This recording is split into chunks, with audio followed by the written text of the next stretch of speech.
ఇంద్రకీలాద్రిపై దసరా ఉత్సవాలు ఘనంగా జరుగుతున్నాయి. నేడు అమ్మవారు శ్రీ లలితా త్రిపుర సుందరీదేవిగా దర్శనమిస్తున్నారు. అమ్మవారి దర్శనానికి వేకువజాము నుంచే భక్తులు పోటెత్తారు.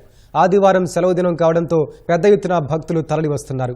వీఐపీల దర్శనాల విషయంలో అధికారులు పగడ్బందీగా వ్యవహరిస్తున్నారు. వీఐపీల పాసుల జారీకి ప్రత్యేక యాప్తో పాటు సమన్వయ అధికారులను ఏర్పాటు చేశారు.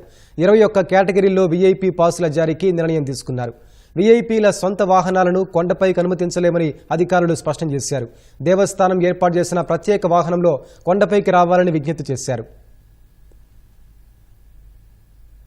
కోసం జగన్మాత ఆవిర్భవించింది. చిదగ్నికుండ సంభూత దేవకార్య సముద్యత అన్నట్లుగా ఆ జగన్మాత ఆవిర్భవించి రాక్షస సంహారం గావించి లోక కళ్యాణం జరిపించింది.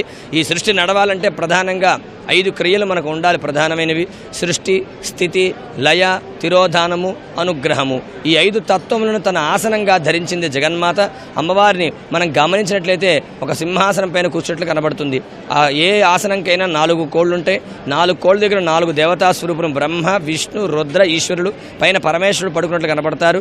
ఆ పరమేశ్వరుడు మహేశ్వరుడు. ఈ 5 కూడా సృష్టికి, స్థితికి, లయకు, తిరోధానం అంటే ఏదైతే లయమైపోయిన జగత్తును తనలో తీసుకునే శక్తికి మళ్ళా అనుగ్రహించే తత్వానికి 5 తత్వాలకు సంకేతం. ఈ 5 తత్వాలను తన ఆసనంగా ధరించిందంటే ఆ జగన్మాత ఎంత ఉత్కృష్టమైన స్వరూపం మనకు అర్థమవుతుంది.